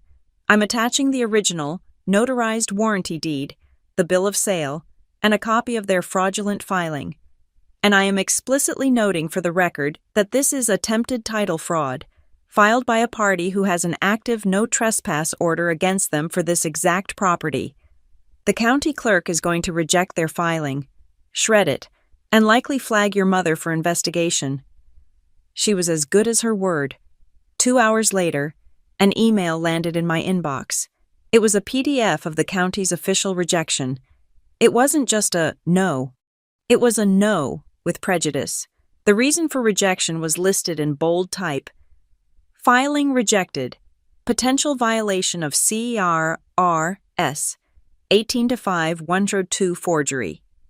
They hadn't just failed. They had left a permanent, public record of their crime. While Linda was busy failing at felony fraud, she was also active on the social front. The Sloan is abandoning us story Naomi had squashed was a failure, so she pivoted. She went public. I found out when my phone buzzed with a Facebook notification. My mother, who barely knew how to post, had written a long, rambling, public-facing paragraph, and she had tagged me. It is with the heaviest heart a mother can have that I am asking all our friends and church family for their prayers. Our oldest daughter, Sloan, is going through a very serious mental and emotional crisis. We don't know what to do. She has cut off her entire family, is making irrational threats, and has been taken in by people who are preying on her. We are terrified for her. Please pray that she gets the help she needs before she hurts herself or others.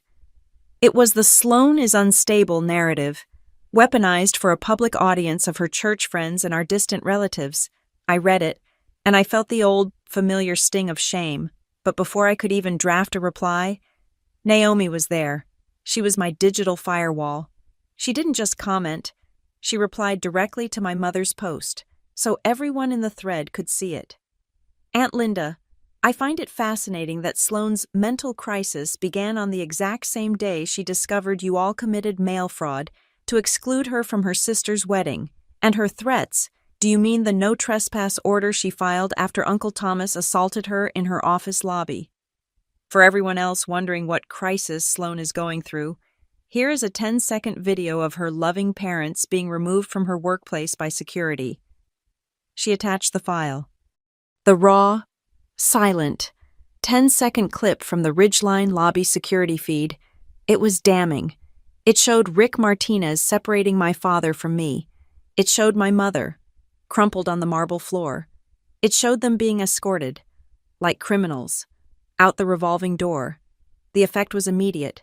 The post, the comments, my mother's entire Facebook profile, it all vanished within an hour. The public, video-proven humiliation was more powerful than any lie she could spin. The final two tremors were just mop-up. Marcus called. Sloane, the firewall test was successful. What happened? Someone, he said, his voice flat, initiated a chargeback on a Capital One credit card for a payment of $11,200. They claimed the payment you made last year was fraudulent and unauthorized. Brooke, desperate, stupid, and broke. Since the card account was closed at your request, Marcus continued, and your credit is legally frozen, the chargeback was dead on arrival. The system worked. They can't touch you. They're just rattling locked doors. That night, I drove back to Pine Hollow. The air was cold, the sky a deep, star-filled black. I had one last piece of hardware to install. I spent an hour on the front porch, drilling carefully into the thick, 100-year-old wood beam by the door. I installed a high-definition, motion-activated video doorbell camera. I linked it to the new, secure Wi-Fi hotspot I'd brought. I tested the app on my phone. A clear, crisp, wide-angle view of my entire driveway. From the gravel road to the front step, any motion, any sound, would ping my phone directly. The fortress was complete. I finished, and I sat down on the top step of the porch, the one my grandfather had laid by hand. My phone was silent. No panicked texts, no calls from remorseful husbands, no fraud alerts. I looked out at the mountains, their sharp ridges like a black cutout against the starry sky. For the first time in my entire adult life, I was sitting here, in this place I had paid for, and I didn't feel the creeping, acidic guilt. I didn't feel guilty for the money I'd spent. I didn't feel guilty for not sharing. I didn't feel the familiar, low-grade dread that someone would call, that an emergency was looming, that a bill was due. I had been the family responsible one for so long. I had confused that role with my identity. I had confused love with debt. They hadn't just lied about a wedding. They had built an entire false narrative for me, the cold, boring, unstable ATM, so they never had to face the truth about themselves, the grifter, the enabler, and the coward. The cold, clean mountain air hit my lungs. It didn't feel cold. It felt clarifying. I had paid $11,200 for Brooke's brunch habit. I had paid $28,400 for a faulty foundation. I had paid $210,000 for this cabin. But this feeling, this absolute, cold, brilliant, silent peace, this was the first thing I had ever truly owned, and it was priceless. The week after the lobby assault was about building the new architecture, the firewall was built. Now I was posting the warning signs. My family had operated in the ambiguous, gray fog of love and obligation for decades. I was about to introduce them to the binary, unmistakable clarity of a legal contract. I sat with Dana in her office. "I'm not interested in a restraining order," I told her, my voice firm. "Not yet. That's a nuclear option, and it's messy. I want a standard operating procedure. I want the rules of engagement defined so clearly that when they violate them, the next step is simple and automatic." Dana nodded, a small, grim smile on her face. "You don't want to just end the game. You want to write a new rule book that they're forced to play by. I like it." She called it the boundary letter. It was 4 pages long, printed on her firm's heavy cream-colored bond letterhead. It was addressed to Linda Hale, Thomas Hale, and Brooke Hale, individually. It was a masterpiece of cold, corporate precision. It contained 4 primary clauses. 1, I dictated, and she typed. "All financial requests, implications of requests, or discussions of monetary need are hereby prohibited. Sloan Carter will not, under any circumstances, provide funds, co-sign loans, act as a guarantor, or offer any form of financial support. Any attempt to solicit funds, directly or indirectly, will be documented and considered harassment. 2. You are not permitted at any property owned or rented by Sloan Carter, including, but not limited to, the Pine Hollow cabin and her personal residence. You are further forbidden from her place of employment, the Ridgeline Systems campus.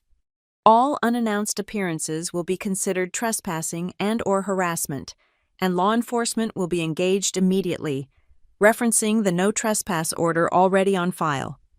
3. You are explicitly forbidden from discussing Sloan Carter's mental or emotional health, privately or publicly, with any third party, any further attempts to spread false narratives." And here, Dana gleefully added the citations: Ref Facebook post, November 15th, Ref statements to Naomi Carter, November 11th, will be met with an immediate cease and desist, followed by a civil action for libel and slander. 4, I finished.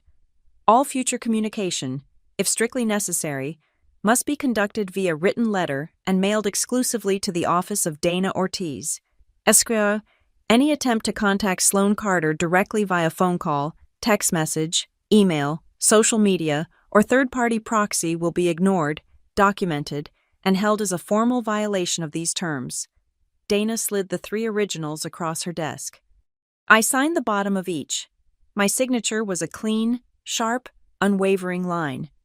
"We're sending these via certified mail. Return receipt requested," she said. The moment they sign that little green card, the clock starts. They are officially, legally informed. The fog is gone. Sloan, welcome to the sunshine. 3 days later, the green return receipt cards were back in Dana's file. Linda signed, Thomas signed, Brooke signed. They were served. The new system was live. The fallout at Ridgeline from the lobby incident was, thankfully, minimal. Rick Martinez, the head of security, had filed a formal incident report classifying my father as a potential security threat, and my access card now triggered a silent escort protocol when I entered the building. Something I appreciated. My boss, Paul, called me into his office. He looked uncomfortable. "Sloan," he started, closing the door. "I don't need to know the details. Your personal life is yours. But I do need to know, as your manager, if you're okay, and if this situation is contained, is this going to bleed into your work?" I appreciated his directness. "I'm fine. Paul, thank you for asking. The situation was a family financial dispute that escalated. It's now fully contained by my legal counsel. It will not happen again. I can guarantee it." He studied my face, looking for any crack. Any tremor? He found none? He nodded, satisfied. Good, he said, the relief palpable. Because we just finalized the PR acquisition. It's a full-stack infrastructure merger. It's a mess. Sloan, high stakes, tangled systems, and a lot of resistant executives. I need my best transformation manager to lead the integration. I need you. Can you do it? The old Sloan would have seen this project as a place to hide, a workload to bury her feelings under. The new Sloan saw it as a contract. Yes, I said. I can lead it. I'll have the preliminary integration plan and stakeholder map on your desk by Friday. I took the project. I worked 12-hour days that week. But it was different. I was focused, efficient, and detached. I wasn't working to escape my life. I was working because I was good at it. And when I powered down my laptop at 7 p.m., I left the project at the office. My life was no longer one blurred, desperate, interconnected system. It was compartmentalized. The following Saturday, I drove up to Pine Hollow, but I didn't go alone. I invited Naomi, who flew in from Chicago just for the weekend. I invited 2 colleagues from Ridgeline, people who knew me only as Sloan the manager, not Sloan the family ATM. It was the first time I had ever hosted people at the cabin, the first time I had chosen the guest list. We didn't talk about my family. We didn't talk about the drama. We sat on the deck. We grilled steaks. Someone played a guitar, badly, and we sang along, badly. We drank good whiskey. The house was filled with warmth, with firelight, with my laughter. Late that night, long after the others had gone to bed, Naomi and I were the last ones awake, sitting by the dying embers of the fire pit. "You're okay, Sloan," she said. It wasn't a question. It was a statement. I was worried. When I sent that text bomb to the family, I thought maybe I'd gone too far. "You went exactly far enough, Naomi," I said, swirling the last of the whiskey in my glass. "You brought Data to an emotional fight. It was the only language they, and everyone else, would understand." She was quiet for a long time, staring into the coals. "So what happens now? What if they, I don't know, actually apologize? What if Aunt Linda shows up, falls on her knees, really, truly repents for all of it? Do you let them back in?" I thought about it. I thought about the forged invitation, the stolen money, the lobby assault, the attempted felony, the years of lies. "An apology doesn't change the ink on the deed, Naomi," I said. "It doesn't unsign the police report. It doesn't undo the mail fraud. An apology is just more data. It's not a password. They don't get access again, ever." Naomi smiled, a real, satisfied smile. "Good. Just checking." The new system was working, and the old users were rattling the locked doors. I had unblocked their numbers, not to communicate, but to document, as predicted. Once the certified letters arrived, the text started again, not the panic of the first barrage, but a different, more manipulative tactic. From Mom Sloan, "I'm just looking at a picture of you as a little girl in your Easter dress. My heart is just broken. How did you become this cold person?" From Dad, "I hope you're proud of yourself. You've torn this family apart." From Brooke, "I've lost everything because of you. Everything. I'm telling everyone what you did. I didn't feel anger. I felt nothing." I'd set up an auto-reply on my phone, a feature I used for work. Any text from their numbers received an immediate, automated, sterile response. "Your message has not been read. For all future correspondence, please contact my attorney, Dana Ortiz, Esquire. Further attempts at direct contact will be logged as harassment." I just screenshotted their messages and forwarded them to Dana's paralegal for the violations file. Brooke, naturally, couldn't handle the silence. She went back to the only platform she had left. She posted an Instagram story. It was a black screen with white text. "Some people are so cold-hearted and narcissistic, they'd rather see their family homeless in the winter than lend a hand. Blood is thicker than water. Unless you're a narcissist." It was gone in an hour, but, as Dana had taught me, The internet is forever. One of the suppliers from the Denver Boulder Guild, the one she'd tried to defraud, had already screenshotted it and sent it to Arthur Vance, who sent it to Dana, who sent it to me. She was just digging her own professional grave deeper, one petty, misspelled post at a time. Then came the last, pathetic attempt, a call from Brandon. Again, I sent him to voicemail. "Sloan, please, don't hang up.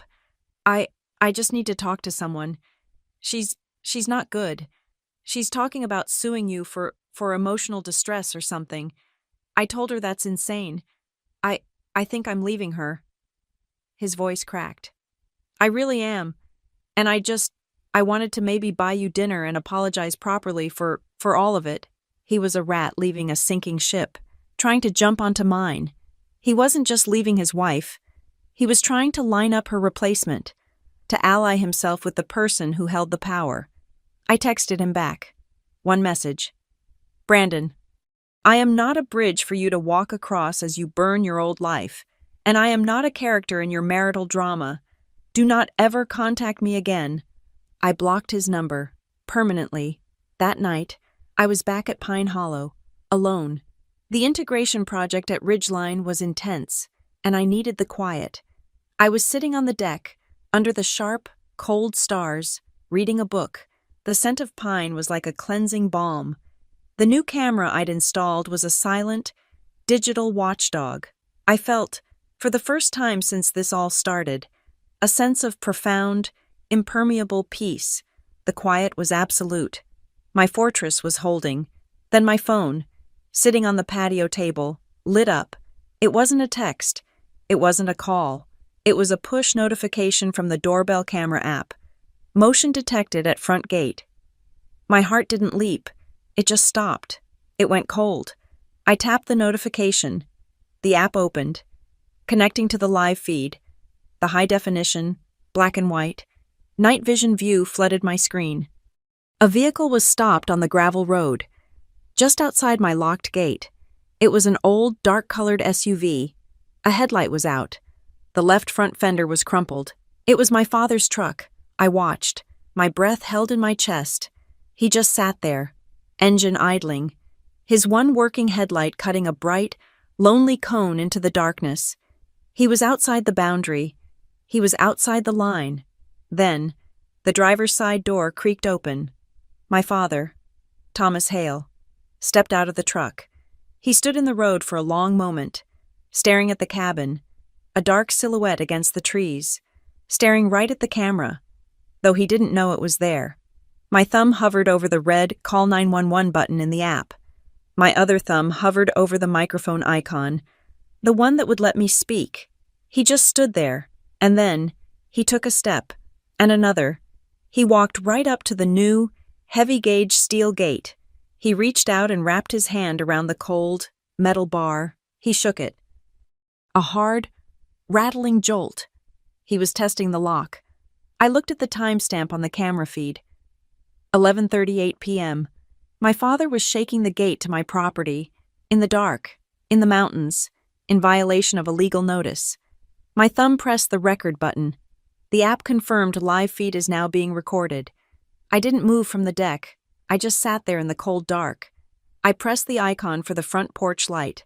A flood of bright, white light suddenly illuminated the entire gate area, the deck, and the front of the cabin. Thomas flinched. Throwing a hand up to shield his eyes, he stumbled back, caught in the sudden glare. From the passenger side of the truck, a new voice, my mother. The camera's sensitive microphone picked up her panicked whisper. "Thomas, stop it. She'll see us. Turn it off." "She already sees us," my father snarled, still blinking into the light. Then, my mother got out. She didn't come to the gate. She stood by the truck, her hands fluttering in that familiar wounded bird way. She tried the tactic that had worked for 59 years. She tried to sound reasonable. "Sloan," she called out. Her voice was thin in the cold air. "Sloan, honey, we're not here to make trouble. It's our anniversary tomorrow. We just wanted to take a few pictures. The yard here is just so pretty." The yard? She was testing the boundary. trying to redefine the terms. I pressed the microphone icon on my phone. My voice, amplified by the speaker at the gate, boomed out into the night, metallic and devoid of all warmth. "This is not your yard, Mom!" She jumped, a small, terrified gasp. My father's reaction was different. The direct, cold denial snapped his control. He lunged at the gate again, his face purple, contorted in the harsh porch light. He wasn't just shaking it now, he was pounding it. The heavy steel frame rattled in its fittings. "You owe us!" he roared, his voice cracking. "This cabin, your job, your life, we gave you everything, you ungrateful child. You owe us." I stopped recording that clip. Saved it. Exhibit C damage threat. MP4. While he was still screaming, my other hand was dialing. "Clear Creek County Sheriff's Department. Dispatch." "Hello," I said, my voice perfectly calm. "My name is Sloan Carter. I am at the Pine Hollow property at 22640 Mountain Crest Lane. I have active trespassers on site. I am requesting an immediate dispatch." "Ma'am, are they on the property or at the gate?" "They are at the locked gate, refusing to leave, and attempting to damage the property. I have a notarized, filed no trespass order against them. The case ID is—" I read the number Dana had given me from the file. The dispatcher's tone changed. This wasn't a maybe, this was a yes. "Thank you. Ms. Carter, I see the order. We have a deputy in Idaho Springs. He's en route. ETA 10 minutes. Please lock your doors and do not engage." "Thank you," I said, and hung up. My father was still muttering, pacing back and forth in front of his truck's one headlight. My mother was now weeping. "You've called them, haven't you? You're calling the police on your father?" "I am calling the police on a trespasser." I boomed through the speaker again. "The deputy is en route. Leave now, and I will ask him to stand down, stay, and you will be arrested." This caused a new wave of panic. My father actually ran back to the driver's side and opened the door. He was going to leave, but just as he put one foot in the truck, a new set of headlights appeared, coming up the mountain road. It wasn't the sheriff, not yet. It was a sleek, white Lexus. It pulled up right behind my father's battered SUV. The driver's door opened, and Brooke stepped out.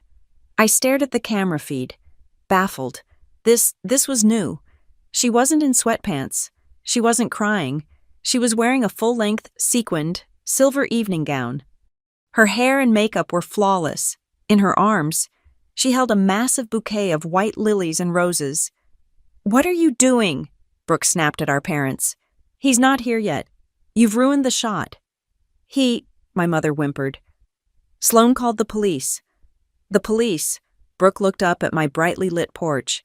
At the black, unblinking eye of the camera she couldn't see. "She's bluffing. She wouldn't dare. Dad, plug in the lights. We have to get this set up."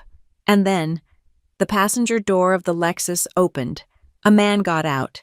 He was carrying a tripod and 2 heavy-duty camera bags, a professional photographer. This wasn't an ambush. This wasn't a desperate plea. This was a photo shoot. My mind raced, trying to compute the logic. The dress, the flowers, the anniversary, Brooke's dress, Brooke's flowers. They were restaging her wedding photos. They were restaging the wedding I was never invited to on the property I had explicitly forbidden them from. The audacity was so profound, so layered, it was almost art. "Dad, the outlet," Brooke commanded.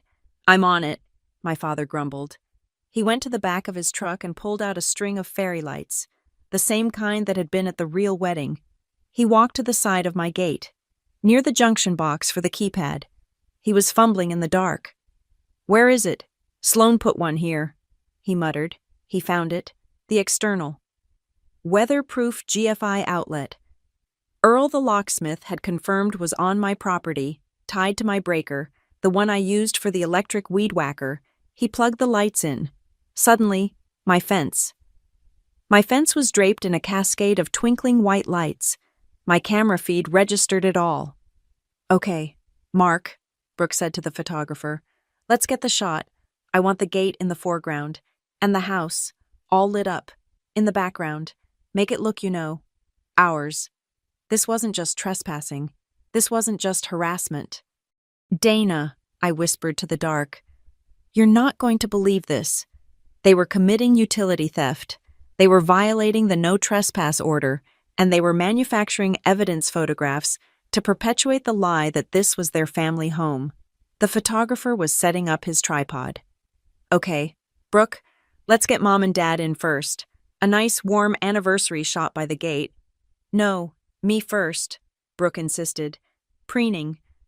I need one of just me, holding the bouquet, right here. She stepped past the invisible property line. She put her hand on my gate, the one my father had been pounding. She leaned against it, striking a pose, the sequins of her dress flashing in the fairy lights. She was on my land. I didn't use the speaker. I didn't need to. Because at that exact moment, a third set of headlights appeared. These ones were different. They were high, bright, and flashing, red and blue, cutting strobes through the pine trees. The sheriff's patrol car. It crunched to a stop on the gravel, pinning all three of their vehicles. The photographer's flash went off. Forgotten. My mother screamed. Brooke dropped her bouquet. My father just froze. A tall, broad-shouldered deputy stepped out. He was all business. His flashlight beam hit my father, then my mother, then a completely bewildered-looking photographer, then Brooke, who was still frozen in her sequined gown, 1 foot inside my property line. Folks, the deputy's voice boomed, what are we doing out here? This is private property. My mother, ever the victim, surged forward. Officer, thank God. It's our daughter. She's unstable. She locked us out. We're just her parents. We're worried about her. The deputy's flashlight beam didn't waver. Are you Linda Hale? Yes, she said, relieved. Yes, I am. And you are Thomas Hale. I am, my father said, trying to sound gruff. And you? His light found Brooke. Are Brooke Hale? Yes, she said, trying to muster some dignity. This is all a misunderstanding. This is our family cabin. The deputy sighed. He turned his flashlight beam to the porch, where I was now standing, my phone in my hand, the blue file under my arm. Are you Sloane Carter, ma'am? I am, deputy. I called down. Thank you for coming. I walked down the steps. I did not unlock the gate. I walked to the edge of it, to the pedestrian entrance. Ma'am, can you confirm these are the individuals listed on the no trespass order, case file? They are, I said. Linda, Thomas, and Brooke Hale. I passed the notarized, court-filed copy of the order through the bars. The deputy took it, reviewed it under his flashlight. Officer, my mother pleaded. It's a mistake. We are her family we paid for. Ma'am, the deputy cut her off, his voice flat and tired. Relationship does not supersede paperwork. This is a lawful no trespass order. You are all in violation of it. We were just taking pictures. Brooke shrieked, finally finding her voice. He, she pointed at the photographer, is with me. It's for my portfolio. Ma'am, you are currently standing on the property, the deputy said to Brooke. Step back, now, back onto the public road. Brooke scrambled backward, her heels digging in the gravel. But I just need to get the angle, she protested. The light, you can get the angle from the road, or you can get the angle from the back of my car, the deputy said. Without a trace of humor, Brooke's mouth snapped shut. The deputy's flashlight beam then found the string of lights. He followed the cord from my fence to my external outlet. Sir, he said to my father, did you plug this in? My father, caught, just nodded dumbly. So, not only are you all trespassing, the deputy said, you're also plugged into the owner's electrical socket. That's utility theft. My mother began to cry. Real, terrified sobs this time. The photographer was frantically packing his bags. I'm not part of this, he kept saying. I was just hired for a gig. My father just stared at me, through the bars of the gate. His face was a mask of such pure, undiluted hatred, it was almost shocking. The camera on my porch, the one he didn't know about, was recording his face. It recorded him as he muttered, just loud enough for the microphone to pick up, "You ungrateful, worthless daughter." I didn't react. I just looked at the deputy. "So, what happens now?" The deputy tore a page from his notebook. "Ordinarily, this is an arrest, but since this is the first documented violation of the order, I am giving them a formal, written warning. It goes on their record. It's attached to your case file. Next time, no warning. I just take them to jail." "Understood," he said to the Hales. They all just nodded, silent. "I'm also noting the utility theft," he said, handing the warning to my father. "That's a citation. Next time, separate from the trespassing." He turned to my father. "Unplug those lights, now." My father, humiliated, ripped the plug from my socket. The fence went dark. "Pack them up, all of you. Get in your vehicles, and get off this mountain," the deputy commanded. It was a pathetic scramble. My mother, sobbing, got into the truck. My father threw the wad of lights into the truck bed. Brooke, dragging her bouquet, got into her Lexus, the photographer throwing his gear in the back. The deputy waited, his car's lights still flashing, until the red taillights of the Lexus and the one taillight of the truck disappeared down the mountain. He handed me back my paperwork. "You're all set. Ms. Carter, you've got a good camera system. Make sure you save that recording. You have a quiet night." "Thank you, Deputy. I will." He got in his car and drove away. The silence of the mountain rushed back in, absolute and total. I stood at the gate for a long time. They had come. They had violated the boundary, and the system had worked. The firewall had held. The rules I had written were now being enforced by the state. I turned off the porch light and went back inside. I locked my new deadbolt. I exported the video file of my father's threat and the utility theft. I emailed it to Dana. Subject violation 1, time-stamped, evidence for the affidavit. This wasn't just a boundary anymore. This was a siege, and they had just lost the first battle. I didn't sleep. I sat in the dark on my deck, the cold seeping into my bones, and I watched the night vision feed from the camera. I watched the spot where their taillights had disappeared. The deputy's visit wasn't an ending. It was a violation. It was proof that the boundary letter, the no trespass notice, they were just paper. To them, rules were suggestions, something for other people. Last night, they had tested the perimeter, they had rattled the gate, and they had confirmed my deepest held data point: they would never, ever stop. The sun came up, pale and watery. I hadn't moved. My resolve had hardened from steel into something else, something colder, more brittle, more absolute. At 9 a.m., just as I knew she would, Dana's black Audi crunched up the gravel. She wasn't alone. A woman in a sharp blazer sat in her passenger seat, carrying a heavy-duty briefcase. Dana stepped out onto the gravel, her heels digging in. She didn't say good morning. She just looked at the gate, at the tracks in the dirt, at the porch. "I got the video files," she said. Her voice was pure ice. Violation 1, attempted property damage, utility theft, and a direct verbal threat from Thomas, recorded. She gestured to the woman, who had followed her out. "Sloan, this is Ms. Alvarez. She's a mobile notary." Dana pulled a sheaf of papers from her own briefcase. The no trespass notice was a warning. "Sloan, it was a piece of paper that allowed you to call the cops. What we are doing now is different. We are loading the gun." She handed me the document. "This is a criminal trespass affidavit. This is your sworn, notarized testimony, detailing the serial violations, the harassment, the mail fraud, the attempted title fraud, and last night's incident. We are filing this with the county clerk and the sheriff's department this afternoon.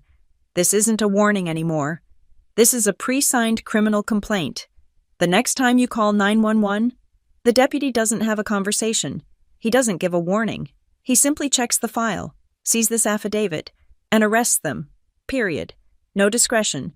It's the final lock." Ms. Alvarez stepped forward. "Ms. Carter, please raise your right hand."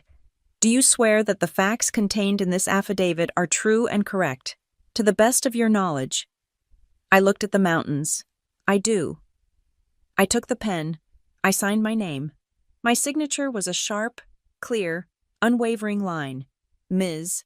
Alvarez embossed it with her seal, a permanent, legal scar. Now, I said, sliding the affidavit back to Dana. It's time for the final debrief, the one where we present the findings to the failed project team. I pulled out my phone. I unblocked their numbers for exactly 60 seconds, just long enough to send a single, final group text. I will be at the public hikers pull-off at the base of the mountain road, noon. Be there if you want to understand the terms of your surrender. This is not a discussion. I reblocked them before a reply could even come. The spot was perfect. It wasn't my land. It was a patch of gravel and dirt owned by the county, surrounded by pine trees. It was public. It was neutral. I backed my Subaru into a spot. Trunk facing the road. Dana stood beside me. Her own car parked adjacent. A small, dark lens was visible on her lapel. Her body cam was recording. At 12:05, they came. My father's truck. That single. Broken headlight, a perfect metaphor for the man. They looked wrecked.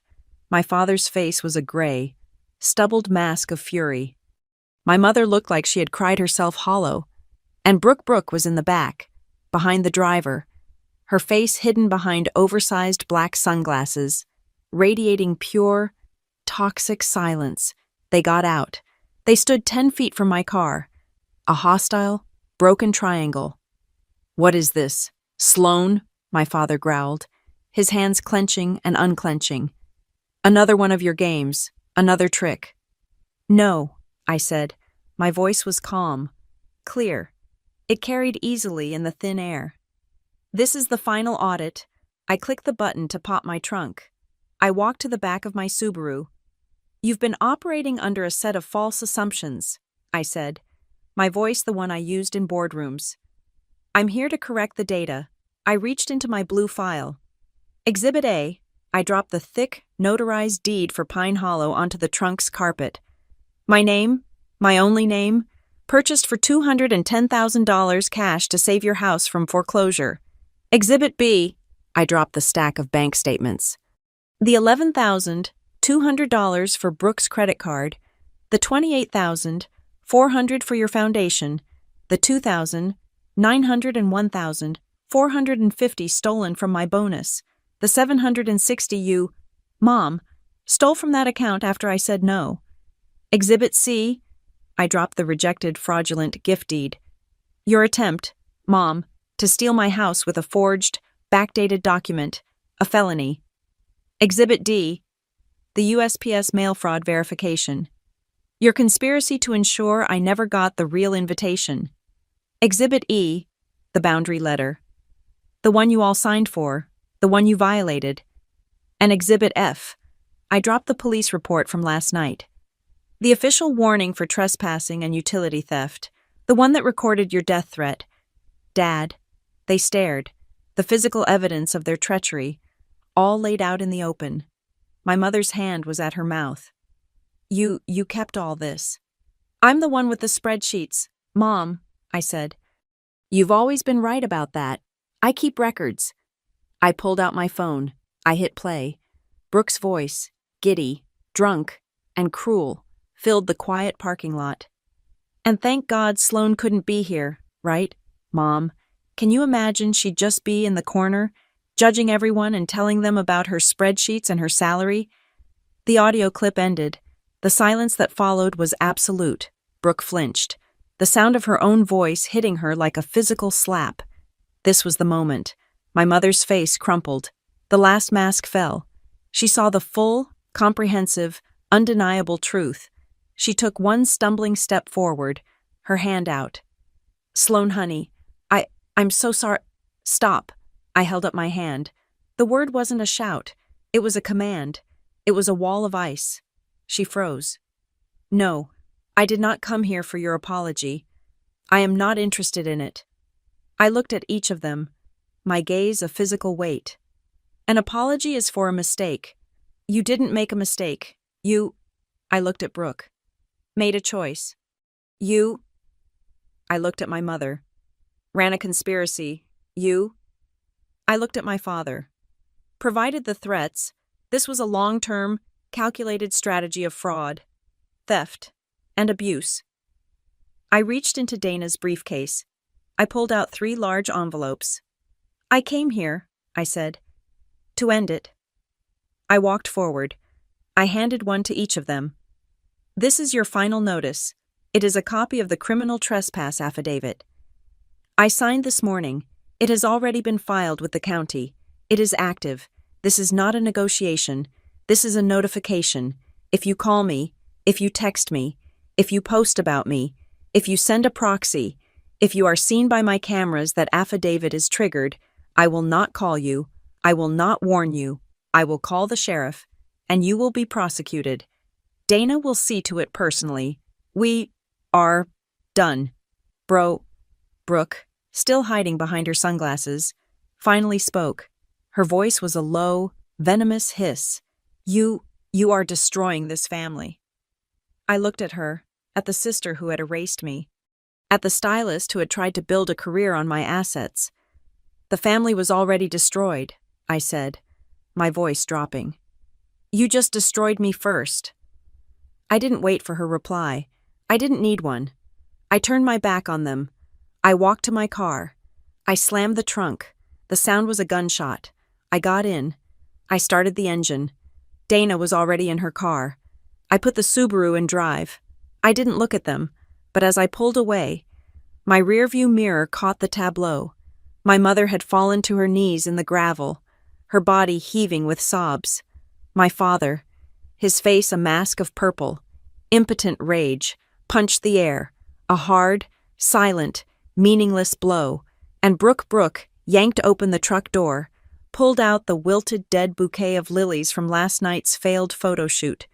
She screamed, a sound I couldn't hear, and threw it on the ground, the dead white petals scattering in the dirt. I kept driving. I turned onto the mountain road. I drove past the spot where they had stood. I drove up to my gate. I clicked the remote. The heavy steel gate slid open. A smooth, silent retraction. I drove through. I clicked the remote again. I watched in my mirror as the gate slid closed. The heavy-duty lock dropped into place.